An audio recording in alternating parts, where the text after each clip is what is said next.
안녕하세요. 작가 폴입니다. 오늘 제가 여러분께 읽어드릴 단편 소설은 공지영 작가님의 조용한 나날입니다. 뜨겁고 순수했던 시절에 영혼을 다 바쳐 사랑했던 한 여자가 있습니다. 그녀는 사랑할 땐 미처 깨닫지 못했던 사랑의 뒷면에 있었던 것들을 세월이 흐른 후 알게 됩니다. 그녀는 어느 날 아침 걸려온 한 통의 부고 전화를 통해 옛사랑과 자신을 그리고 사랑했던 사람을 돌아보게 됩니다. 그녀가 들려주는 이야기를 따라가다 보면 여러분의 마음에도 그 옛날 사랑했던 하지만 이제는 연락이 끊긴 누군가의 얼굴이 하나쯤 떠오를지도 모르겠습니다. 우리에게는 누구나 20대에 했던 첫 번째 사랑이 있습니다. 환상과 현실이 뒤섞여 갈피를 잡지 못했던 주체할 수 없는 열기로 뜨거워 가슴을 치던 그런 젊은 날의 사랑 말입니다. 사랑해 너만을 영원히 라고 말하지 않고는 배겨낼 수 없었던, 그래서 그렇게 말하면서도 정말 그렇게 될 수 있을까 의심했던, 세월이 흘러가면 그 시절엔 미처 몰랐던 사랑의 모습이 조금씩 보이기 시작합니다. 그때 무엇이 한 남자와 한 여자를 가로막고 있었는지, 우리가 사랑한다고 믿었던 그 사랑이 아니었다는 걸 조금은 더 알게 되는 것입니다. 이별이 무엇인지 몰랐던, 사랑이 어떤 감정인지조차 알지 못했던 그 시절 이후의 이야기가 펼쳐집니다. 남녀 사이의 사랑은 인간의 유전자에 새겨진 일종의 판타지입니다. 사랑에 빠질 때 우리는 누구나 자신의 감정에 어느 정도는 매몰됩니다. 불같이 뜨거웠던 감정도 그 감정으로만 머물러 있지는 않습니다. 이 소설에 나온 표현을 빌려 말하자면 사람은 말의 덫에 빠집니다. 사랑해 라는 고백은 죽여버리겠어 라는 저주가 되어버리기도 합니다. 공지영 작가님은 이 사랑의 몰락을 냉담하리 많지 차분하게 그려냅니다. 주인공은 이제 더는 사랑을 믿지 않는 사람이 되어 있습니다. 지금도 사랑을 하지만 그 사랑은 적어도 그 옛날의 사랑은 아닙니다. 그녀는 사랑이 순결하고 지순한 감정이라고 더는 받아들이지 않게 되었습니다. 그 말은 어떤 면에서는 옳은 말이기도 합니다. 그녀는 더는 헛된 감정에 자신을 소모하는 사람이 아닙니다. 그녀가 이런 쓸쓸함에 이르는 과정을 통해 우리는 사랑이라는 감정이 무엇인지 생각하게 됩니다. 어쩌면 젊은 날의 사랑은 불완전해서 헛된 열망에 사로잡혀 있어서 오해와 실수로 점철되어 있어서 그래서 아름다웠던 것인지도 모릅니다. 창밖엔 가을비가 내리고 있습니다. 많이 웃고 건강하십시오. 그럼 이야기 읽어드리는 것과 함께 저는 물러가겠습니다. 전화가 걸려온 것은 이른 아침이었다. 내가 전화를 받았다. 전화를 건 사람은 나의 오랜 친구였다. 나는 전화를 끊고 담배를 피워 물었다.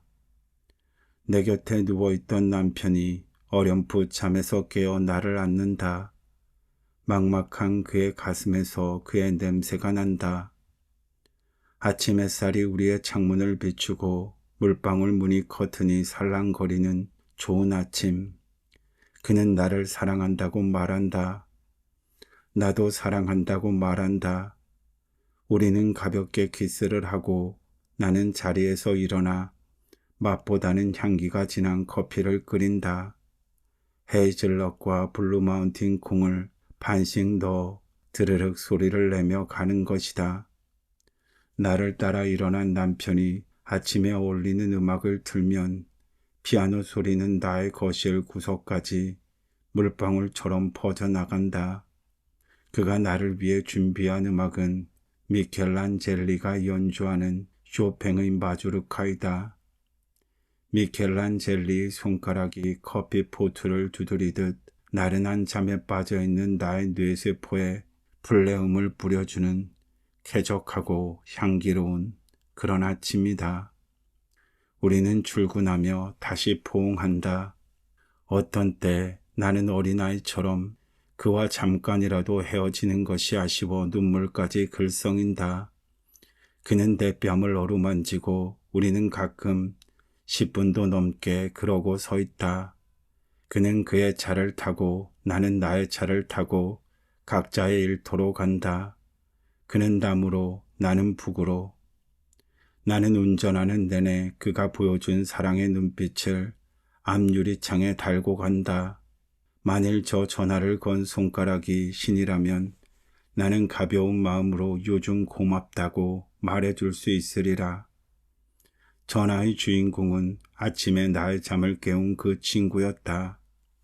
나는 알았다고 대답하고 오늘 해야 할 일을 생각한다. 오늘은 3명의 아이가 떠날 것이다. 다시 전화벨이 울린다. 나는 우회전을 하느라 바쁜 손으로 겨우 전화기를 든다. 남편이었다. 주유소에 들른 길이라고, 햇살이 맑은 좋은 봄날이라고, 그리고 사랑한다고 한다. 나도 사랑한다고 말하고 전화를 끊는다. 하지만 그 순간 내 가슴은 서늘해진다.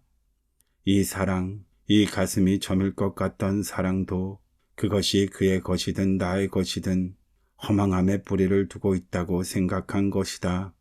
그러면 나는 내 사랑에 대해 자유로워진다. 유리창에 어리던 그의 눈빛이 지워지고 아주 다는 아니지만 적어도 얼마간은 나는 홀가분해진다. 그러면 신기하게도 나는 그를 더 사랑할 수 있다. 주유소에 도착한 후가 아니라 신호등이 빨간불로 바뀌어 차가 멈추어 있는 짧은 시간에도 휴대폰으로 전화를 걸어 사랑한다고 말할 수 있을 것이다. 얼마든지 말할 수 있다. 낯가림과 수줍음 그리고 얼마간의 계산을 통해 절대로 하지 않으려 했던 투명한 표현을 할 수 있는 것이다. 왜냐하면 모든 사랑은 사실 허망함으로 이 순간만이 전부라는 걸 나는 이제 알고 있는 까닭이다. 그러므로 예전에 나는 사랑을 믿지 않았지만 이제 나는 사랑하는 나 자신을 믿지 않는다. 몇 년 전 처음으로 함께 맥주를 마시며 그는 내게 물었다. 사랑해도 되는 거죠? 제가 이렇게 마음을 다 줘도 되는 거죠? 그는 수줍었고 조금 떨고 있는 듯 보였다. 나는 그 순간에 내 마음을 기억한다. 싸늘히 식어내리던 마음. 그가 왜 그런 말을 하는지, 어떤 상처 때문에 그러는지 알고 있었지만, 아니, 아는 정도가 아니라 깊숙하게 느끼고 이해하고 있었지만 나는 대답했다. 그건 제가 대답할 성질의 질문이 아니군요. 내가 당신을 사랑하든 그렇지 않든 당신의 사랑은 당신의 것이어야만 해요. 당신만이 그 사랑을 시작할 수 있고 지킬 수 있고 그리고 부수어 버릴 수 있어요. 내가 아니라. 그는 서운한 표정을 지었다. 나는 서운한 그에게 더욱더 냉정한 표정을 지어 보였다. 그러고 나서 나는 나 자신에게 다짐했다. 나 역시 그러리라고.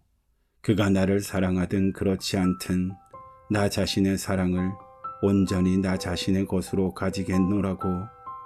그를 위해서가 아니라 나를 위해서 사랑하겠다고. 그러니 나를 위해서라면 사랑 따위도 버리겠노라고. 어떤 때 나란히 누워서 나는 그의 얼굴을 물끄러미 바라본다. 파랄은 상처로 이루어졌을 그의 몸뚱이를 손가락 끝으로 가만히 만져본다. 상처 때문에 오만해진 그의 자존심과 상처 때문에 주름진 그의 눈가를 내가 사랑해 줄 거야.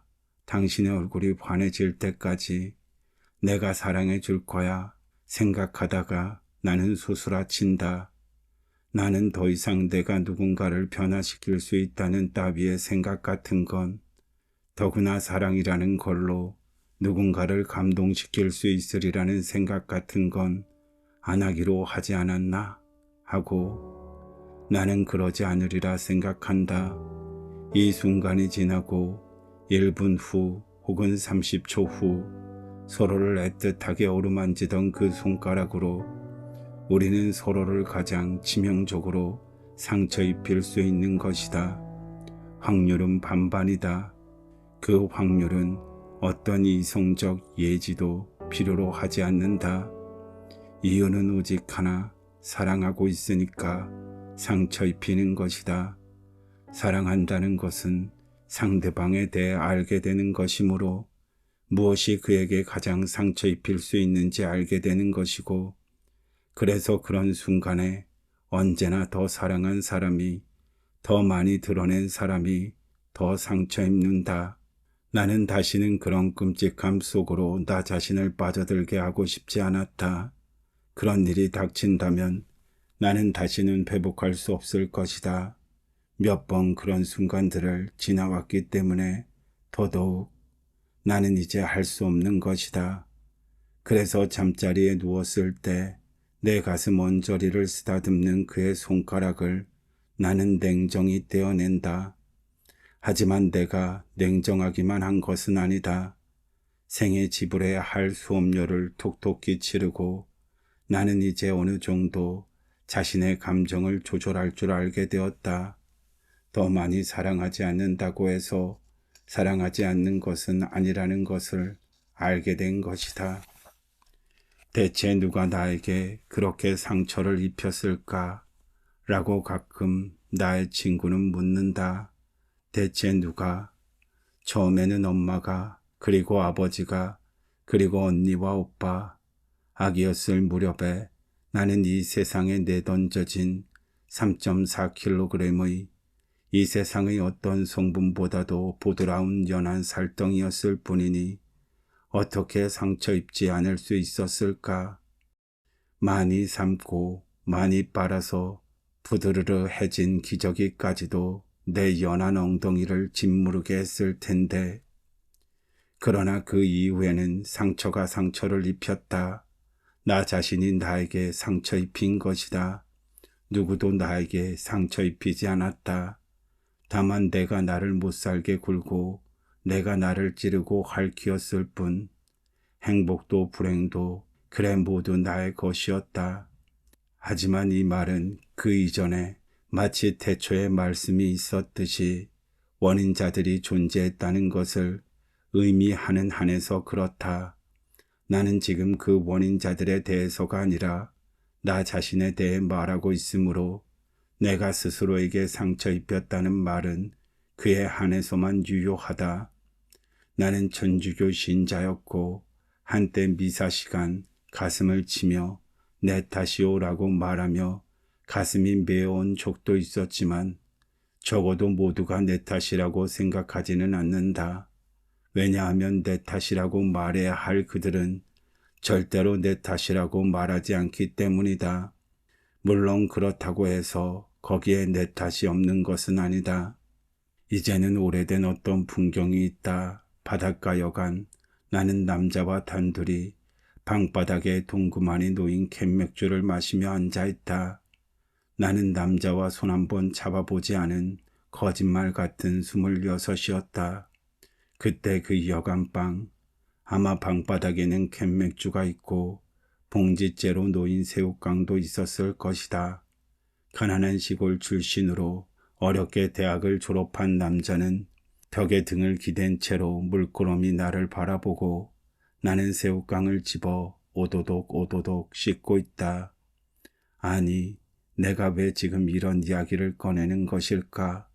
그때 나와 마주 앉아있던 그에 대해 지금은 많은 것을 잊었다. 그래서 가끔 그때의 그에게 전화가 걸려오면 어떻게 지내시냐고 제법 상냥하게 묻기도 한다.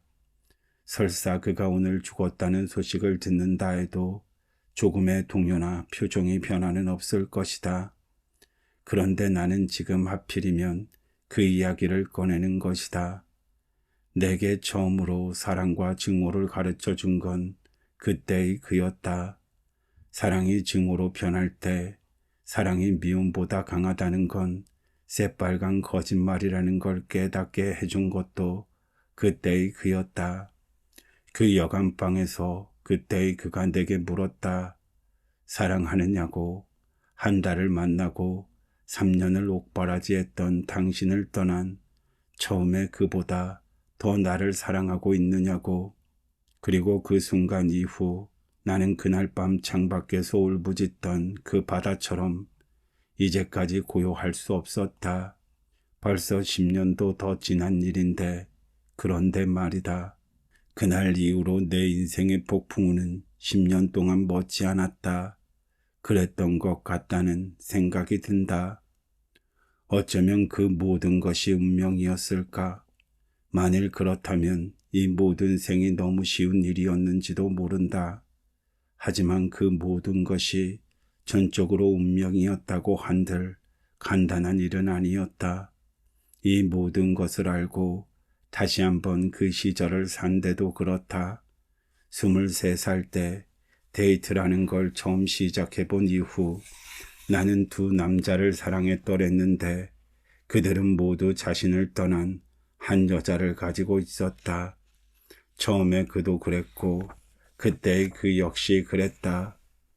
그 후로 나는 가끔 지난번에 만나던 남자와 지금 만나는 남자를 비교하기도 했지만 그때의 나는 매번 그때의 그가 처음이었다.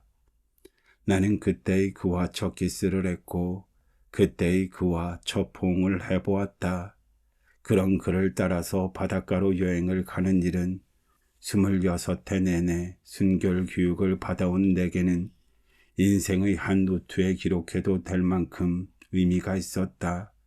나는 그때 아주 순진했고 별탈 없는 부모 밑에서 별탈 없이 자랐으므로 이 세상에 대해 무지했고 그래서 양순했다.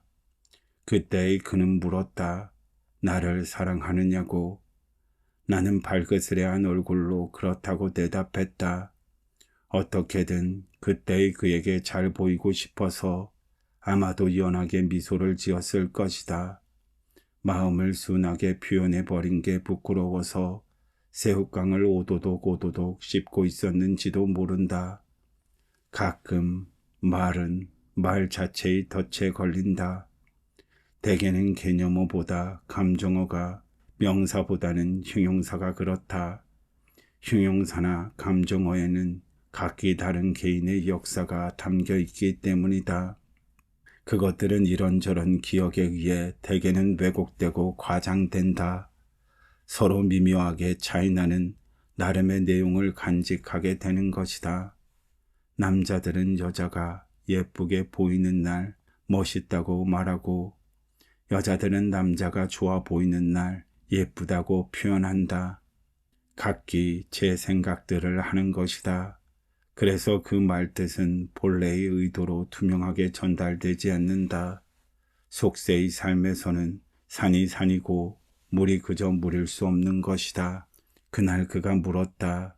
한 달을 만나고 3년을 옥바라지한 그보다 지금의 자신을 더 사랑하느냐고. 나는 소설이나 영화를 보면서 내가 꿈꿔온 사랑이 바야흐로 시작되는구나. 환상에 빠져 부끄러운 줄도 모르고 순진하게 고개를 끄덕였다. 그러자 그때의 그는 난데없이 그렇다. 나에게는 정말 난데없이 자신을 떠난 여자 이야기를 했다. 그 여자가 얼마나 사랑스러웠는지, 그 여자랑 처음 자던 날 얼마나 자신의 가슴이 떨렸는지 이제와 생각해보면 그도 겁없이 순진했고 제 스스로 말의 덫에 빠져 있었다. 그리고 그는 덧붙였다. 미안하군요. 나는 그 여자보다 당신을 더 사랑할 수는 없어요. 나는 그 여자와 나누었던 그 느낌을 죽을 때까지 잊을 수 없어요. 그걸 각오해도 좋다면 나와 사귀어도 좋아요. 그 스스로 말의 덫에 걸렸고 그를 붙들고 있던 내 삶도 따라서 그 덫에 갇혀버렸다. 이제 몸부림칠 긴 시간이 남았다. 나는 그 겨울 바다 위에 떠있던 보름달을 기억한다. 청록색 바다는 벼랑 같은 날을 세우며 참담하게 일렁거렸다. 그로부터 1년 후 나는 그때의 그와 결혼한다. 내가 그때의 그를 사랑했을까? 아마 그랬을지도 모르겠다. 후에 그때의 그와 이혼했을 때 누군가는 말했다. 사랑이 아니었던 거지. 그럴 수도 있다고 나는 생각한다. 마음속에 층층이 들어있는 나 자신조차도 도무지 모르겠는 켜들을 들추어 보면 아마 이런 켜도 있을지도 모른다. 용서할 수 없었기에 결혼한 것이라는 켜. 하지만 만일 그 말이 일말의 진실을 가진다면 그때의 그가 내게 입혔다고 생각한 그 상처에 대해 나는 엄중한 생을 걸고 안갚음을 한 셈이다. 그때의 그와 헤어질 때 죽음을 생각했던 것은 아마도 나 자신의 무모함에 대한 어처구니 없음에서였다. 삶을 우습게 여긴 채 죽어 마땅했던 것이다. 하지만 그때의 그는 왜 내게 그런 이야기를 했을까? 여행까지 가놓고는 내가 그토록 좋아하는 바다에 날 데려가서 맛있게 저녁도 먹고 밤바다로부터 10cm쯤 떨어진 백사장에서 애틋하게 산책하고 돌아온 그 허름한 여간방에서 마음속으로만 혼자 그렇다고 생각해도 될 이야기를 그를 따라 순순히 이곳까지 온 것이 그때의 내게는 얼마나 큰 결심이었는가를 잘 알면서 한 달을 만나고 3년을 옥바라지한 첫 남자에게서 사실은 다른 여자를 사랑하게 되었다는 고백을 들은 기억을 가지고 있던 26의 내게 오로지 그만을 마음에 두고 다른 아무것도 바라지 않던 내게 그때의 그는 하필이면 왜 꼭 그렇게 이야기해야 했을까? 그 후로도 오랫동안 나는 처형당했다. 해가 질 때마다 피가 나를 부르는 것 같았고 나의 손이 내 모가지를 시퍼런 날로 내리쳤다. 그 이후로 몇 명의 남자들을 만났고 누구도 내게 지난번 여자보다 당신을 더 사랑할 수는 없어요 라고 말하지 않았지만 나는 나에게 가하는 처형을 멈추지 않았다.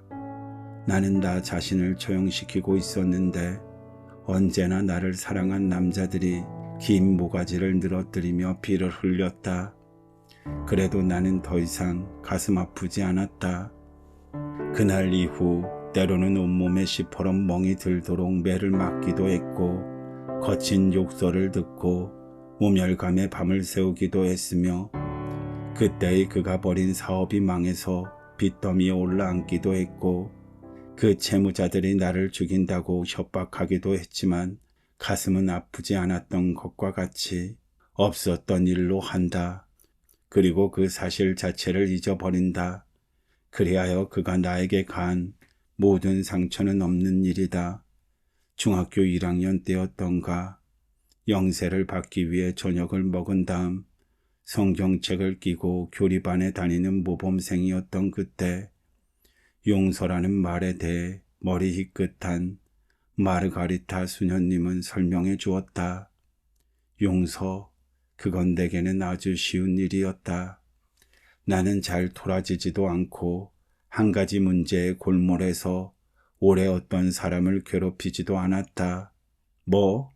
그거? 난 다 잊어버렸어. 우리 이제 더 친하게 지내자. 나의 여자친구들, 나의 남자친구들은 그런 나를 보고 참 마음이 넓다고 말했다. 쟨 실컷 혼내도 제 방에 들어가서 조물다가 나오면 그뿐이야. 형제 중에 제일 뒤끝이 없다니까. 어머니는 나를 두고 다른 이에게 칭찬을 했다. 하지만 언제부터인가 나는 아무것도 잊지 않기 시작했다. 아마도 그날 이후였던가. 아마 그럴지도 모르겠다. 아니 사실은 나는 처음부터 아무것도 잊지 않고 있었다. 나는 기억력이 뚜렷하게 좋은 편에 속했다. 후에 정신분석을 받을 때 나는 의사 앞에서 1살 미만 부모님이 날 가운데 재우고 승강이 할 적에 내 턱가를 아른거렸던 풀먹인 이불의 느낌과 2살 무렵의 상처, 그 정황, 이불의 색깔과 무늬, 그날의 날씨, 바람의 강도까지 기억해냈다. 실제로 나는 중학교 때 같은 반이었던 친구들의 이름을 1번서부터 75번까지 그들의 인상착의와 가정 환경까지 덧붙여 외울 수도 있다. 지겨운 기억의 능력. 문제는 기억의 대부분이 기억하지 않으면 더 좋을 일로 이루어져 있다는 것이다. 천안 인터체인지. 나는 아직도 그곳을 아무 생각 없이 지나가지 못한다. 대천 바닷가에서 그렇게 썰렁하게 밤을 새우고 우리는 서울로 돌아왔다. 나는 운전을 하면서 울고 있었다. 오른쪽으로 커브를 돌면 이제 인터체인지.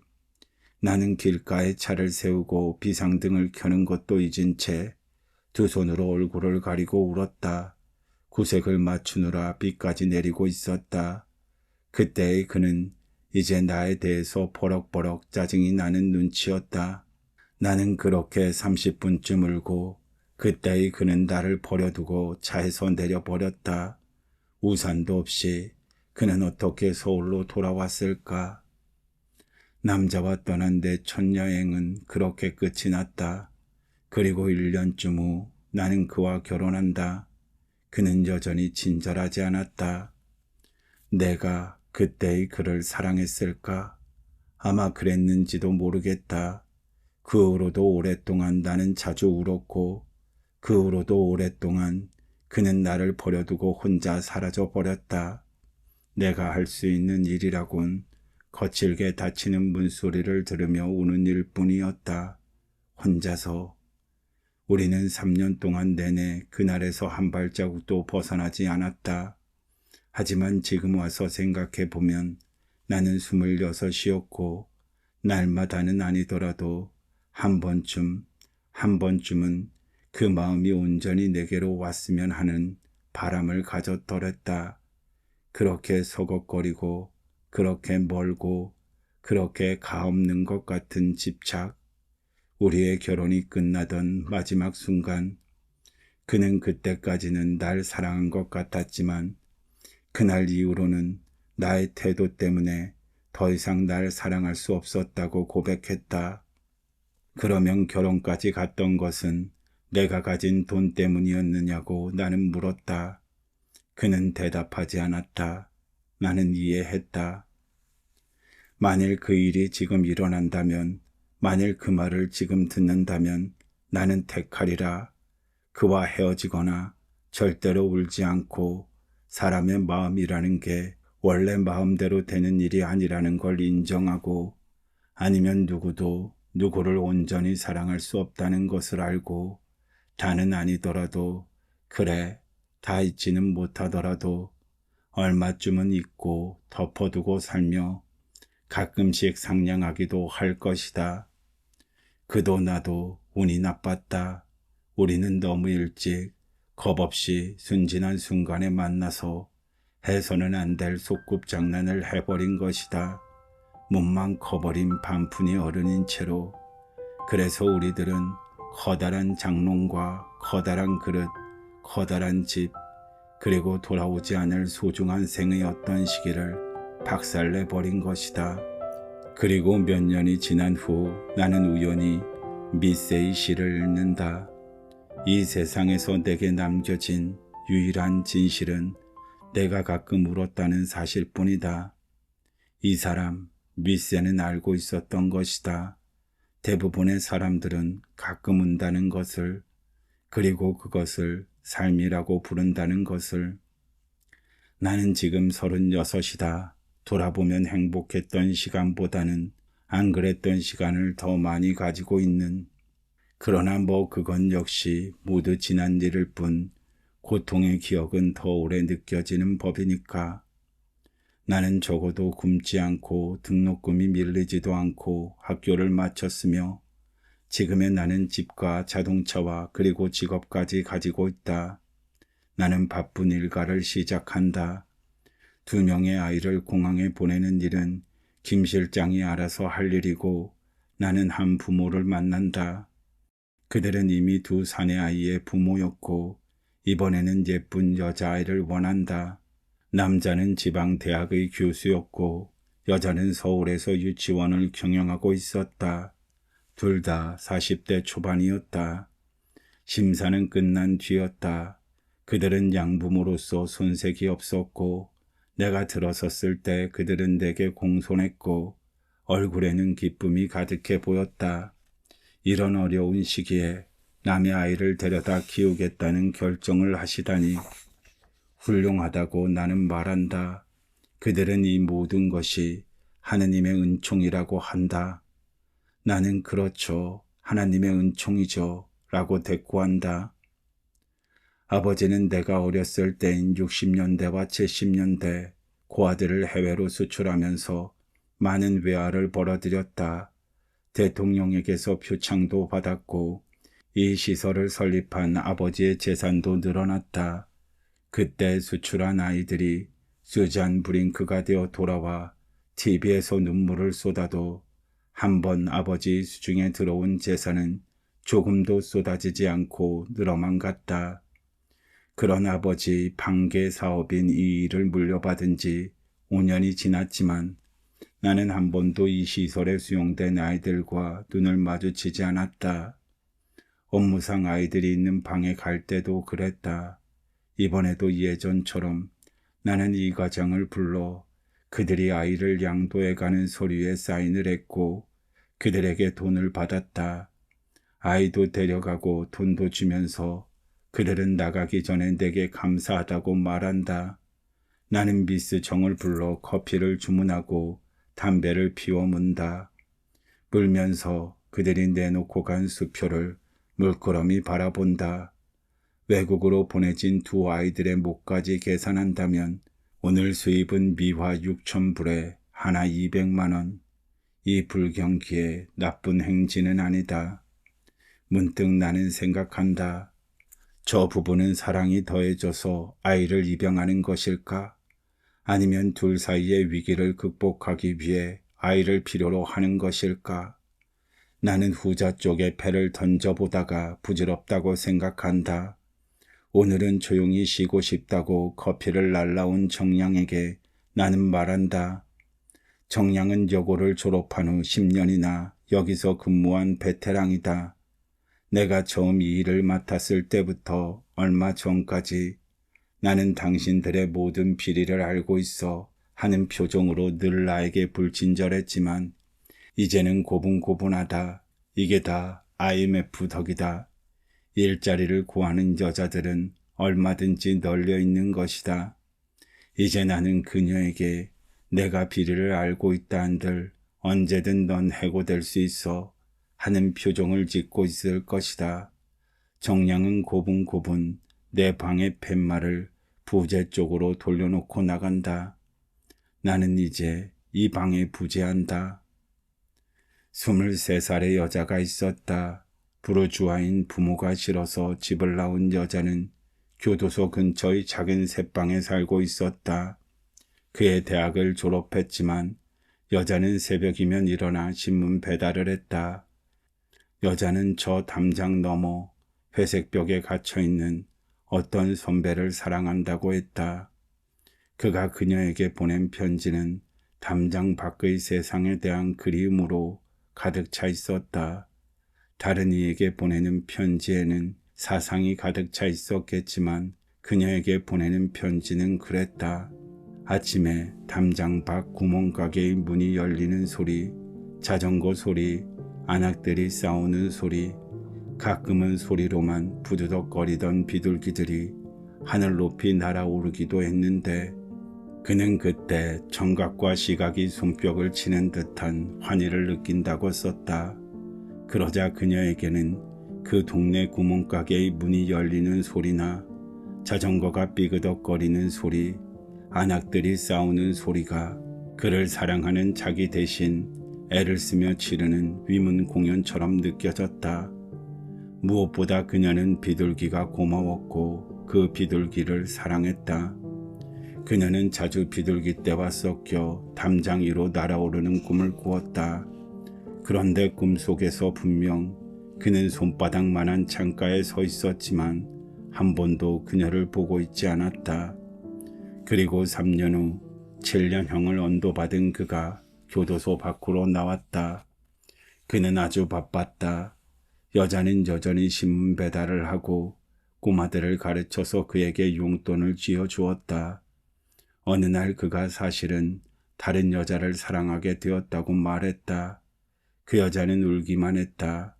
너는 모든 것을 가지고 있지만 그 여자에게는 나뿐이야. 라고 괴로움 때문에 해쓱해진 얼굴로 그는 말했다. 그녀는 사랑을 위해서라면 버릴 수 있다고 생각한 것들을 가졌기 때문에 사랑으로부터 버림받았다. 생각해보면 그가 옥바라지를 해달라고 부탁을 한 것도 아니었고 결혼을 약속하고 그녀의 몸을 탐한 것도 아니었다. 좋은 감정으로 한 달을 만났지만 80년대의 시국이 그를 가두어 버렸고 감옥에서 나왔을 때 다만 그와 만나는 장면에서 성장의 스톱 화면이 걸려버린 그녀보다는 그가 더 커 있었던 것이다. 그 여자는 가끔 그의 이름을 신문에서 보았다. 그는 아직도 생각을 바꾸지 않고 노동자들을 위해 일하고 있었다. 그의 일을 잘 이해하는 부인의 얼굴도 가끔 그의 곁에 서 있었다. 그의 판단은 옳았다.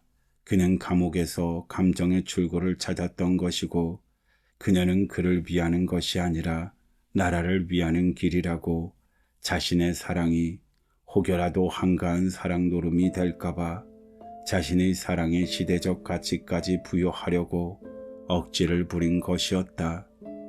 그가 그때 그녀를 배신하지 않았다면 그 후 그녀가 그를 배신했을 것이다. 그녀는 평생을 그렇게 남을 위해서 가난을 견디며 살 수 있는 타입의 여자는 아니었고 그의 말대로 뼛속까지 부르주아였다. 그녀는 지난번 홍콩으로 여행을 가서 비둘기 고기를 먹었다. 먹으면서 그녀는 혼자 교도소 문을 들락거리던 기억밖에는 남지 않은 그렇게 불러도 좋다면 그녀의 첫사랑의 잔해를 천천히 씹었다. 노크 소리가 들린다. 정량이 들어와 동창이라는 분이 끈질기게 만나자고 한다고 말한다. 부재하던 나는 다시 옷매무새를 가다듬고 담배를 끈다. 정량의 말꼬리를 따라서 한 여자가 들어선다. 여자는 유행이 지난 밤색 정장을 하고 있었다. 여자는 다짜고짜 울기 시작한다. 살 길이 막막하다고. 남편이 납품을 하던 회사가 부도가 나서 남편의 회사도 덩달아 부도가 나고 남편은 어디론가 나가서 1년째 소식도 없고 자신은 할 줄 아는 것이 아무것도 없다고 했다. 응십점에서 설거지를 했는데 얼마 전에 해고당했다고, 손이 느려서 해고당했다고. 하지만 자신은 정말 열심히 일했고 그 자리에는 임금이 더 싼 연변 아주머니가 들어왔다고. 여자는 사실은 나와 동창이 아니었다. 5살, 3살, 아이들이 둘 있는데 하나는 계집아이고 하나는 사내라고. 1년만 맡아준다면 어떻게든 기반을 잡아서 아이들을 꼭 데리러 오겠다고. 하지만 여자의 말꼬리에는 자신이 없다. 여자는 할 줄 아는 일이 없다. 10년만 젊었으면 여자는 술집이라도 나갔을 거라고 했다. 쌀도 떨어지고 설탕물로 이틀을 버틴 후 함께 약을 먹으려고 했지만 죄 없는 아이들을 죽일 수는 없었다고. 채무자들에게 날마다 머리채를 잡히는 애미를 보느니 차라리 이게 나을 것 같았다고. 만일 그 아이들을 데려가기를 원하는 서양 사람이 나타나거든 그것도 나쁘지는 않을 것 같다고. 여자의 목소리는 떨고 있었다. 너무 많은 빚을 져서 기적이 일어나지 않는 한 이 상황을 벗어날 수는 없다고. 자신이야 어디 가서 죽든 말든 이제는 문제도 되지 않는다고. 다만 두 아이를 헤어지지는 않게 해달라고. 두 아이마저 서로 헤어져서는 안 된다고. 5살짜리 누이는 어디 가든 제 동생 손을 놓지 않는 어린 나이에도 참 기특한 아이라고. 여자는 여기까지 말하고 두 손으로 얼굴을 감싸고 오래 울었다. 만일 나였으면 어쨌을까. 매일매일 신문에 오르내리는 이제 흔한 이야기를 들으며 나는 귓불을 만지작거렸다. 나였다면 아마도 한 아이는 걸리고 한 아이는 엎혀서 시장에 나가 좌판이라도 벌였을지 모르겠다. 여기는 내 구역이라고 누군가 시비를 걸면 외투를 벗어던지고 그와 일자 무식하게 싸울지도 모른다. 그러나 그것도 알 수 없는 일이다. 어쩌면 나도 아이들을 죽이고 목을 맬 계획을 세울지도 모른다. 그녀는 나와 비슷한 또래. 우리 세대들은 가난의 고통을 견디는 힘이 약하다고 누군가 말했다. 우리들은 언제나 오늘보다 나은 내일을 맞으며 살아왔다. 자고 나면 새 TV가 들어왔고 자고 나면 큰 집으로 이사갔다. 나 역시 육체적이고 물질적인 고통은 견디기 힘들어 한다. 드디어 오늘보다 못한 내일이 도래하게 된 것이다. 나는 안다. 부유한 자의 정신적 고통은 가난의 고통과 비교될 수 없음을. 정신적 고통은 가끔 육체적 고통을 수반하지만 육체적 고통은 그 자체가 정신적 고통이기 때문이다. 그녀는 나가면서 내게 고맙다고 말한다. 나는 괜찮다고 힘내시라고 말한다. 그녀의 말대로 기적이 일어나지 않는 한 그녀는 아이들을 데리러 오지 못할지도 모른다. 그런데 기적은 웬만해서는 일어나지 않기 때문에 기적인 것이다. 어쩌면 그녀는 그럭저럭 눈물을 흘리고 때로는 잊으면서 혹은 그래도 잊지 못하면서 살아갈 것이다. 죽고 싶다고 다 죽을 수 있는 것은 아니니까. 그러나 어쩌면 그녀는 죽을지도 모른다. 나는 그 아이들을 접수했다. 김대리와의 오후 약속은 저녁으로 이어질 것 같다. 나는 휴대폰으로 전화를 해서 남편에게 늦을 것 같다고 통보한다. 그는 지금은 골프장에 있는데 역시 마침 저녁 스케줄이 잡혔다고 한다. 우리는 이런 우연까지 잘 맞아떨어지는 금실 좋은 부부이다. 나는 옷 매무새를 가다듬고 루즈를 좀 더 진한 색으로 바른다. 김대리는 승마를 끝내면 아마도 땀도 식힐 겸 양수리 쪽으로 가자고 말할 것이다. 나는 그에게 저번 신탁을 해지하고 이번에 새로 생긴 신탁으로 내 돈을 바꾸어 맡기겠다고 말할 것이다. 몇 달 새 금리가 더 오른 것이다. 하지만 나에 대한 은행의 신용이 혹시라도 나의 이런 타산으로 헤쳐지기를 원하지 않는다. 김대리는 그런 일에 유능하다. 나는 얼마 전에 아버지가 내 몫으로 남겨준 부동산을 처분했다. 재산세를 내고 토지세를 내는 것보다 지금은 현금이 이롭다는 건 바보가 아니면 다 알 일이다. 은행 이자는 자꾸 이자를 낳아 원금에 보태지고 몇 년이 지나면 나는 손가락 하나 까딱하지 않고 놀면서 살아갈 수도 있다. 물론 나의 남편도 그렇다. 남편과 나는 일찍 은퇴해서 세계 일주를 할 계획을 가지고 있다. 그런 우리에게 김대리는 훌륭한 금융자문위원인 셈이다. 김대리는 4달 초 결혼을 앞둔 29이었는데 아주 똘똘하고 그 은행에서 아마도 잘 나가는 사람인 것 같았다. 그는 가끔 자신의 약혼자 이야기를 수줍게 했다. 나는 지난 가을 환율이 크게 오를 것을 기뜸해준 김대리에게 큼직한 결혼 선물을 해줄 계획이다. 우리는 한강변을 달려갔다. 그 병원은 양수리로 가는 길에 있었다. 이혼 직후 나는 저 병원에서 중절 수술을 받았다. 그런데 오늘은 하필이면 그때의 그가 그의 첫사랑이었고 나의 불행의 근원이었던 그녀와 그들의 사랑의 결실인 딸과 함께 누워있다. 나는 적어도 저 병원에서만은 죽고 싶지 않다고 생각한다. 봄이다.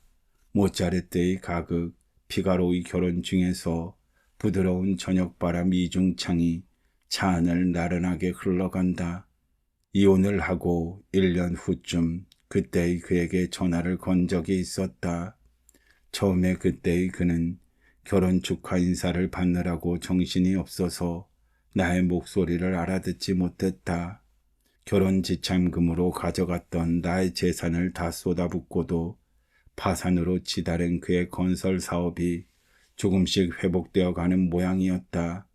어쨌든 그는 부지런한 사람이었고 사업에 관해서라면 정직하고 정당했다. 빈털터리 이혼녀가 된 나는 그 무렵 아버지의 일을 물려받았다. 한때는 경멸했던 아버지의 그 일이 놀랍도록 내게 힘이 되었다. 돈과 일이 없었다면 내가 먼저 저 병원에서 죽어갔을지도 몰랐다. 그때의 그는 나와 이혼을 했고 그때의 그가 사랑한 그녀는 그녀의 남편과 이혼을 했다. 참으로 멋진 일이었다. 그들은 서로 못 잊어서 각기 이혼하고 다시 사랑을 찾은 것이다. 소설로 쓰자면 삼류겠지만 사실은 모든 여자들이 바라는 꿈의 역할을 그는 현실에서 해내었다. 그것이 한때 나의 남편만 아니었다면, 아니 내가 그때 내 마음을 그렇게 순순히 그렇게 날 것인 채로 그에게 주지만 않았다면 좋은 일이었다. 그러니 나만 빼고 또 그녀의 남편도 빼고 생각한다면 축하한다는 내 말은 진심이었다. 생각해보면 그때의 그는 그 바닷가에서 내게 분명 경고했었다.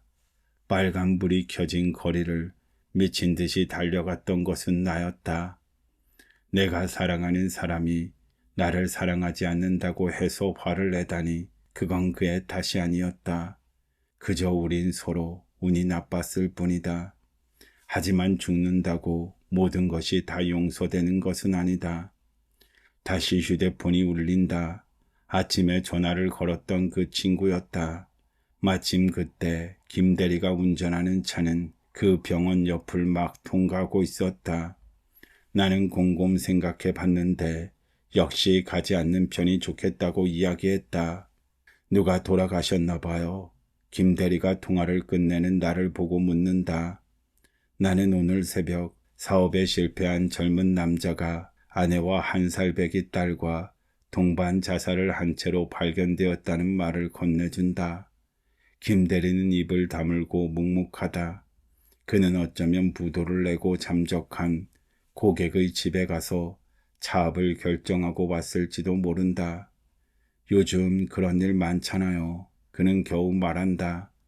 요즘 그런 일 많지. 나도 대답한다. 돌아가신 분 전 남편이시죠?